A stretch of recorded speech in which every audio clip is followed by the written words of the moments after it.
कभी कभी लाइफ में ऐसा हो जाता है कि जब हमारी हिम्मत टूटने लग जाती है, बाहर से कोई मोटिवेशन काम नहीं आता है, किसी की बातें काम नहीं आती है, कुछ भी समझ नहीं आ रहा होता है, कुछ करने का मन नहीं कर रहा होता है, बस एक जगह पे पड़े होते हैं और टाइम पास कर रहे होते हैं।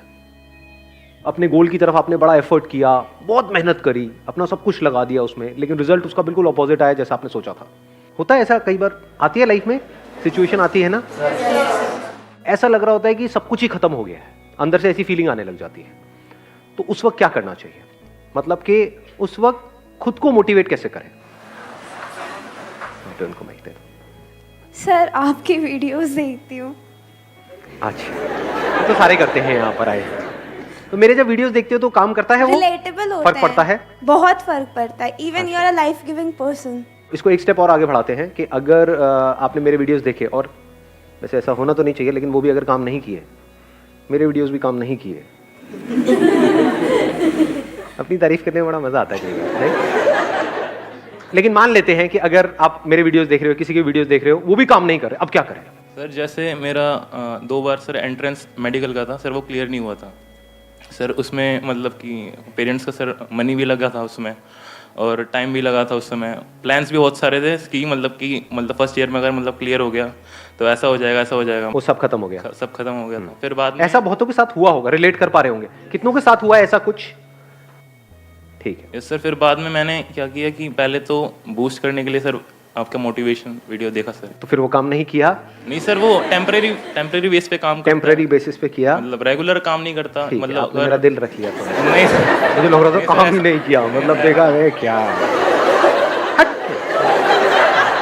लगा ऐसा, मतलब मैं इमेजिन कर रहा था। हाँ ठीक है। बाद में मतलब मैंने ये किया कि मतलब अकेले बैठ के प्लान किया फिर से कि मतलब कि ये मेरी मतलब कमियां थी, ये मेरी मतलब कि अच्छा है, मतलब इन टॉपिक्स में मैं अच्छा हूँ, इन टॉपिक्स में बेकार हूँ, तो फिर मुझे यहाँ से हेल्प लेनी है। मतलब पूरा एक तरह से मैंने प्लान किया सब कुछ। लिख करके किया है वैसे ही दिमाग में? नहीं किया सर, लिख करके किया प्रॉपर कि ये मेरी स्ट्रेंथ्स है, ये मेरी वीकनेसेस है। क्या इसके अलावा एक और काम भी हमने किया? क्योंकि अगर वो भी करें तो और बेटर हो सकता है। दैट इज कि जब मैंने वो तैयारी करी और मेरा नहीं हुआ, तो उसमें मैंने क्या गलतियां करी? एक तो है आपकी वीकनेसेस जिसके ऊपर आप काम कर रहे हो, एक है गलतियां। मे बी कि हमने मोबाइल पे बहुत ज्यादा टाइम पास किया। नहीं हाँ, क्योंकि हम सच औरों को नहीं बोल सकते ना, खुद को तो बोल सकते हैं ना। घर वालों को बोला तो बड़े जूते पड़ेंगे कि बेटे यही टाइम पास ही करना था, सुट्टा ही मारना था, मतलब आपके लिए नहीं वैसे, तो मेरे पैसे क्यों लगवाए, है ना? तो क्या ऐसा भी हम करते हैं लिख करके? कितने लोग एक्चुअल में करते हैं? बहुत कम, 2-3 लोग सर। वो भी सर टेम्परेरी, वो भी हम सीरियसली नहीं करते। समझ के 2 चीजें यहाँ पे करनी जरूरी है। एक तो ये पहले समझो क्या आपकी वीकनेसेस थी, और अगली बार अगर आप दोबारा से अटेम्प्ट करने वाले हो उसको स्ट्रेंथ्स में कन्वर्ट करना है, और अपने आप से ये भी सच बोलो कि क्या ऐसा हो सकता है, नहीं हो सकता है, कहीं मैं दोबारा अपना टाइम तो नहीं खराब करने वाला। कुछ ऐसी भी वीकनेसेस होती हैं किसी की, जैसे फॉर एग्जाम्पल सिंगिंग के लिए आप ट्राई कर रहे हो और आपकी आवाज ऐसी है कि जो भी सुनता है कान से खून निकलने लग जाता है, तो आप कह रहे हो कि यार मेरी वीकनेस है, मैं स्ट्रेंथ बना दूंगा। ठीक है, अच्छा है, ऑप्टिमिज्म अच्छा है, बट एक हद होती है ना, मतलब तो इस तरह से अपने आप से सच बोलना होता है कि मेरी वो वीकनेसेस है, उसको स्ट्रेंथ्स में कन्वर्ट करना है। उसके लिए क्या करना पड़ेगा? उसके लिए there is a price to pay. Effort लगाना पड़ेगा, हार्डवर्क करना पड़ेगा, पता नहीं क्या क्या करना पड़ेगा। क्या वो मैं करने के लिए तैयार हूं? क्या वो मैं कर सकता हूं? इफ यू से यस तो नेक्स्ट स्टेप पे जाओ, इफ यू से नो तो बात वहीं पे खत्म हो गई, अब कुछ और सोचो। नंबर 1। नंबर 2, उस वक्त मैंने क्या गलतियां करी? क्योंकि आप कुछ भी करते हो तो कुछ ना कुछ सोच समझ के करते हो, तो वो नहीं हुआ, दैट मींस आपको लग रहा था कि मैं कर लूंगा लेकिन नहीं हुआ, इसका मतलब पक्का है कि हमने बहुत सारी गलतियां करी है, उसको भी लिख लो। तो इससे क्या हो रहा है? हम प्रॉब्लम ओरिएंटेड थे, अब हम सॉल्यूशन ओरिएंटेड बन रहे हैं। प्रॉब्लम क्या है कि नहीं हुआ, मेरा नहीं हुआ, अब क्या होगा, पैसा चला गया, ये हो गया, ये सब क्या है? Problem oriented approach. आप क्या बन गए अब? Solution oriented. इसके बेस पे आपको एक बिल्कुल क्लियर आंसर मिल जाएगा कि आप दोबारा अटेम्प्ट करना है या नहीं करना है। क्योंकि अगर आप वही गलतियां दोबारा से करने वाले हो जो पिछली बार करी, तो छोड़ दो, मत करो, don't waste your time, at least कुछ और तो करो। नहीं तो वही रिजल्ट आएगा जो पिछली बार आया। हाँ, आप माइक दे दो इनको। सर सबसे पहले तो मैं ये बोलना चाहती हूँ कि जो फर्स्ट ऑफ ऑल जो हमारी थिंकिंग है ना, जो हमें डिस्ट्रैक्ट कर रही है कि हम आगे नहीं बढ़ सकते, हम नहीं बढ़ सकते हैं, उसे हमें स्टॉप करना चाहिए और बस यही बोलते रहना चाहिए कि आगे बढ़ो, आगे बढ़ो, आगे बढ़ो। लेकिन उसको स्टॉप कैसे करें? कैसे वहां से बाहर निकले? That is the point. वो बड़ा एक गंदी स्टेट होती है। जिसमें हम जा करके फंस जाते हैं। ऐसा हुआ है, आप लोगों ने एक्सपीरियंस किया है ना? बहुत कुछ ज्यादा हुआ करने है, का मन नहीं कर रहा होता है। बहुत ज्यादा। हाँ। मतलब उसी में हम खोए रहते हैं कि और वही हमारे साथ थॉट्स ये रिपीट हुआ। मोड पे चल रहे होते हैं, एक ही तरह के थॉट्स बार बार आ रहे होते हैं। कुछ देर के लिए आप अपना ध्यान उन थॉट से हटाते हो, कुछ नया सोचते हो, लेकिन फिर ध्यान वहीं चला जाता है, वही प्ले होने लग जाता है। हमारे इसको इस साथ तरीके से जो कह सकते हो, एक तरह से सोचने की आदत पड़ जाती है। 2-4 दिन में, 5 दिन में होता नहीं है, 2-4 दिन तक आप एक ही तरह का काम करते रहो, कुछ भी करते रहो। जैसे अभी मैं हाथ हिला रहा हूँ, 2-4 दिन तक ऐसे ऐसे करता रहो, इसलिए मिलूंगा, आए आओ भाई क्या गंदे गंदे इशारे कर रहा है। सो द पॉइंट इज कि एक तरह से अगर हम सोचते रहे नॉन स्टॉप 2 दिन 4 दिन, तो आदत पड़ जाती है, हैबिट, एक तरह की हैबिट पड़ जाती है उस तरह से सोचने की। और जितना आप कहते हो ऐसा नहीं करना है, वो उतना ही पावरफुल होता चला जाता है। हाँ, ये क्योंकि सबसे जैसे ध्यान problem थोड़ी देर है। के लिए हटता है, फिर वापस से वहां आता है तो और गुस्सा आता है। तो कैसे वहां से बाहर आए? और बाहर ऐसे नहीं कि कुछ दिनों में बाहर आए, इमीडिएटली इंस्टेंटली वहां से बाहर कैसे आए? अपने आप को शीशे में देखो। सर रोज देखते हैं। मजाक उड़ा रहे हैं आप मेरा? हम जैसे देखते हैं वो वाला देखना नहीं, हाय क्या लग रही है, मैं वो वाला देखने की बात नहीं कर रहा। मतलब देख करके खुद को मोटिवेट करना सीखो, वो सबसे पावरफुल मोटिवेशन है। क्या क्या ऐसे काम है जिसमें आप मास्टरी को अचीव कर सकते हो सकता है वो आपके करियर से रिलेटेड हो सकता है ना हो। ध्यान से समझ लेना इस चीज को। लाइफ में सबसे ज्यादा जो मजा आता है ना, वो आता है किसी भी पर्टिकुलर काम में मास्टरी को अचीव करके। लेकिन आप सबकी कंडीशनिंग कैसी हुई पड़ी है, घर में जो माहौल है यहाँ पे वहां पे, वो मास्टरी की कहीं कोई बातें नहीं होती है। वहां पे होती है क्रैक करने की बातें, क्रैक करो क्रैक करो। क्रैक से क्या हो? Think about mastery, don't think about packages. ऐसे हम सोचते हैं ना, सुबह जाता ये हो गया तो इतने का पैकेज, ये हो, चिंती बनते चले आ रहे हैं। हो सकता है आप अपने माइंड में सोच करके बैठे हो, हाँ 6 लाख का पैकेज लग जाएगा तो ये हो जाएगा वो हो जाएगा। हो सकता है आप 60 लाख डिजर्व करते हो, 7 लाख नहीं 60 लाख। खुश हो जाओ, आपकी बात हो रही है। क्या आपको पता है आपकी एक्चुअल कैपेबिलिटी क्या है? नहीं पता जी, किसी को नहीं पता। वो तो जब आप खुद पे काम करना एक्चुअल में शुरू करोगे अपनी मास्टरी के ऊपर, तब पता लगेगा क्या निकल के आ रहा है वहां से। किसी को नहीं पता होता है, ये मैं आपको सच बता रहा हूं। मतलब at the age of 18, 19 years, 20 years, किसी को नहीं पता होता है कि आने वाले 10 साल बाद, 20 साल बाद क्या होने वाला है। डिपेंड करता है हम क्या ट्रैक पकड़ रहे हैं। ट्रैक गलत पकड़ लिया तो फंसते चले जाते हैं, और ट्रैक सही पकड़ लिया तो कुछ कमाल का हो जाता है। सही मतलब क्या? अपना ध्यान फालतू की चीजों से हटाओ, मास्टरी पे ले आओ, एक्सपर्टीज पे ले आओ। इसका दूसरा वर्ड भी हो सकता है एक्सपर्टीज, कि क्या क्या ऐसे काम है जिसमें मैं एक्सपर्टीज को अचीव कर सकता हूं या कर सकती हूं। This gives you hell lot of energy, क्योंकि अब ये आपके हाथ में पूरा कंट्रोल है। क्रैक करना ना करना आपके हाथ में कंट्रोल नहीं है, कंपटीशन है, बहुत सारे फैक्टर्स वहां पे और प्ले हो रहे हैं। बट क्रैक करने के लिए जिस टॉपिक को मास्टर करना है, वो किसके हाथ में है? वो आपके हाथ में है। वो करने के बाद भी आपका हो या ना हो, वो किसके हाथ में है? वो आपके हाथ में नहीं है। फॉर एग्जाम्पल, किसी कंपनी में अप्लाई कर रहे हो जॉब के लिए, तो वहां पे कितना पैकेज आपको मिलेगा, कितना नहीं मिलेगा, किसके हाथ में है? आपके हाथ में है। वो कब है आपके हाथ में? जब एक्चुअल में आप एक्सपर्ट हो किसी पर्टिकुलर फील्ड के, तब आपके हाथ में है। तब आपसे एक्चुअल में पूछा जाएगा कि हाँ व्हाट डू यू एक्सपेक्ट। नहीं तो नाम के लिए पूछा जाएगा। आपसे पूछेंगे हाँ भाई what do you expect. Sir I expect around 50 lakh rupees per annum. 5,000 रुपये महीने का मिलेगा, करना है कर। ठीक है सर, जैसे आप कहें। तो if you set your goals correctly based upon mastery, mastery आप 2 तरह की चीजों में अचीव कर सकते हो ना। एक वो जिसका कनेक्शन पैसे से है, दूसरा जिसका कनेक्शन पैसे से नहीं है। फॉर एग्जाम्पल, आपको बैडमिंटन खेलने का शौक है, उसमें आपको मेडल नहीं लेना है, आप तैयारी किसकी कर रहे हो? किसी एंट्रेंस की कर रहे हो।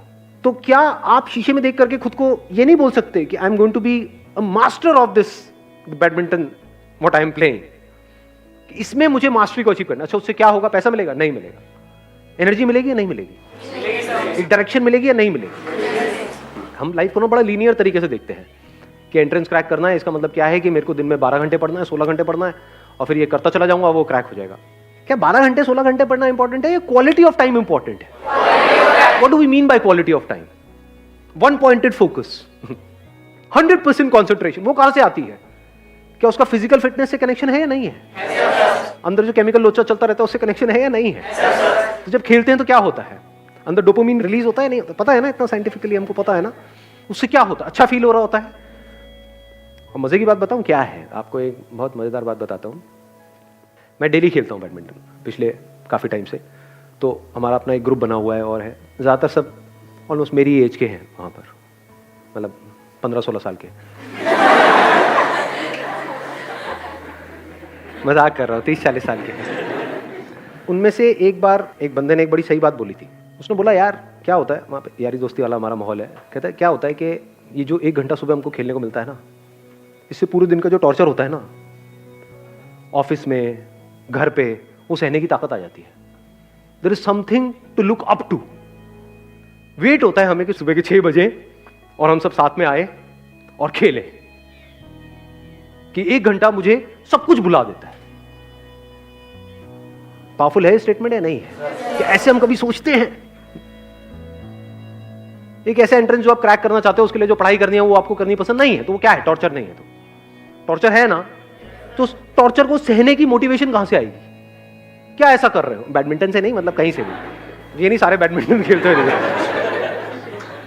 कुछ भी, what ever it is, that could be football, that could be cricket, that could be anything, whatever you like doing, whatever your interests are, whatever your passions are, चाहे उसका आपके प्रोफेशन से कनेक्शन है या नहीं है, उसमें गोल बना दो मास्टरी को।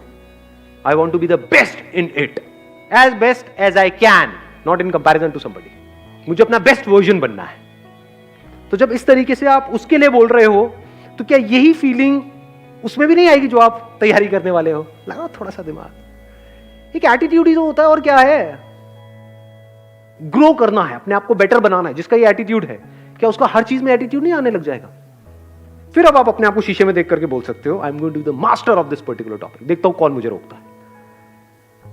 आई am going to be the master of this particular game.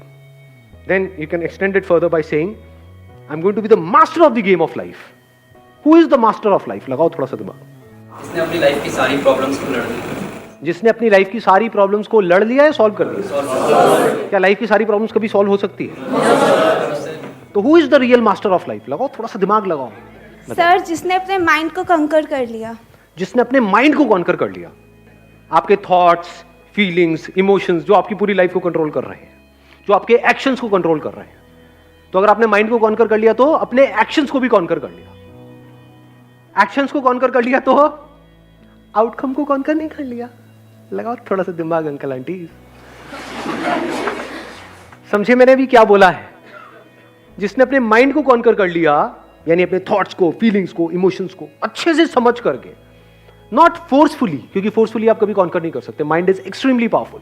With understanding, with patience आप उसको कंट्रोल कर सकते हो। तो आप कह सकते हो माइंड को समझ लेना मतलब माइंड को कंट्रोल कर लेना। अब माइंड को कंट्रोल करने की शुरुआत कहां से होती है? ध्यान से समझना। Something which you are passionate about, अगर उसमें आप मास्टरी को अचीव कर लो, तो क्या माइंड के एक एस्पेक्ट को आपने कंट्रोल किया है? नहीं किया। माइंड को कॉन्कर करने की शुरुआत यहीं से होती है। माइंड कंट्रोल का मतलब क्या? जिसने अपनी माइंड को कंट्रोल कर लिया है उसने लाइफ को मास्टर कर लिया। मतलब क्या? माइंड को समझ लिया है। क्या माइंड को समझते हैं? और माइंड को समझने का मतलब क्या? What is mind? दिमाग ब्लैंक होने लग जाता है ना एकदम। What is mind? माइंड तो ब्रेन है, माइंड तो थॉट्स है। मतलब अभी देखो, अभी ये कीड़ा कितना गंदा कीड़ा है। ये देख रहे हो अभी कितना गंदा कीड़ा है मेरे अंदर। आप लोग सब हिम्मत हार चुके हो, मुझे दिख रहा है शक्लों से। सर बस करो ना, अब क्या रह गया? समझ आ तो गया है? पागल हो गया? और डेप्थ में जा रहे हो, हर चीज के डेप्थ में जाना है, डीप में जाना है, डीप में जाना है। समझ नहीं आता कि आपको बात एक बार में। ऐसे ही जैसे ये कीड़ा अभी अंदर है ना घुसा हुआ है, इसी तरीके से मैं काम में डेप्थ में जा रहा होता हूं। अब डेप्थ में जाने की आदत कहां से पड़ेगी? आदत अच्छी है बुरी है? फॉर एग्जाम्पल आप एक्टर हो, एक्टिंग की अगर आप डेप्थ में जा रहे हो, जिस भी कैरेक्टर को आप प्ले करने वाले हो उसकी आप पूरी डेप्थ में चले जाओ। ये अच्छा है बुरा है? या उस कैरेक्टर को आप समझो ही नहीं। किसी का कैरेक्टर आप प्ले कर रहे हो, वो कुछ और बोल रहा है, वो कुछ और कर रहा है, आप कुछ और कर रहे हो, तो कॉमेडी नहीं लगेगा वो देख करके? लेकिन अगर आप उसकी डेप्थ में चले, अभी डेप्थ में जाने की आदत कहां से पड़ती है? ये कीड़ा कहां से हमारे अंदर आता है? देखो, दो तरह के काम है इस दुनिया में। एक वो जिसमें आपका इंटरेस्ट है, दूसरा वो जिसमें कोई इंटरेस्ट नहीं है। तो शुरुआत कहां से करनी चाहिए? इंटरेस्ट है, क्या ऐसा करते हो? वो तो काम आप करते ही नहीं, क्योंकि वहां से तो पैसा ही नहीं आता है। उस काम को करवाने में ना घर वालों को इंटरेस्ट है। काम क्या करवाना है? जहां से पैसा है। वो क्या काम है, इस एंट्रेंस की तैयारी है, ये है, वो है, पढ़ाई है, ये है, वो है। उसमें इंटरेस्ट है क्या? है क्या? नो सोच सोच के क्यों बोल रहे हो? पढ़ने में बड़ा मजा आता है। आहा, पढ़ाई मजा आने वाला, आज तो पढ़ने को मिलेगा। ऐसा होता है अंदर से? हाँ, नहीं होता है। यस और नो? यस और नो? क्या शुरुआत यहां से होनी चाहिए? या शुरुआत होनी चाहिए माइंड को ट्रेन करने की ऐसा काम करवाने से जिसमें आपका इंटरेस्ट है? क्या आसान है, क्या मुश्किल है? जिस काम में इंटरेस्ट है उसमें मास्टरी को अचीव करना आसान है, मुश्किल है? आसान है। आसान है, बहुत आसान है। तो करो ना। उसको परफेक्शन से कर रहे हो, उसमें इंप्रूव हो रहे हो, उसमें बेटर हो रहे हो, उसमें ग्रो कर रहे हो। जहां पर जाकर के लोग सेटिस्फाइड हो जाते हैं, वहां से आपकी शुरुआत होती है। ऐसे बंदे की हिम्मत कभी भी टूट सकती है? इम्पॉसिबल। या हिम्मत बढ़ती चली जाएगी। जैसे जैसे आप अचीव करते चले जाओगे तो आप कैसे बनते चले जा रहे हो? आपका माइंड कैसा बनता चला जा रहा है? You always want to go on the next level. फिर जिस लेवल पे जाते हो वहां तक तो आसपास वाले जाने की सोचते भी नहीं, और ये करते ही रहते हो। तो अगर यहां पर ये कर रहे हो जिस काम में इंटरेस्ट है, तो धीरे धीरे क्या जिस काम में इंटरेस्ट नहीं है उसमें भी माइंड ऐसे ही नहीं चलने लग जाएगा? दो तरह के काम हो गए ना, एक वो जो आपके करियर से कनेक्टेड है, दूसरे जो नहीं है, लेकिन दोनों में परफेक्शन तक पहुंचना है। एक में इंटरेस्ट है, एक में नहीं है, दोनों में परफेक्शन तक पहुंचना है। तो कितना कुछ है करने के लिए। अलग हो अब आप पूरी दुनिया से, बिल्कुल अलग हो, और तभी आपके साथ कुछ अलग हो सकता है, ऐसा जो पूरी दुनिया में किसी के साथ नहीं हो सकता, जहां तक कोई सोच भी नहीं सकता।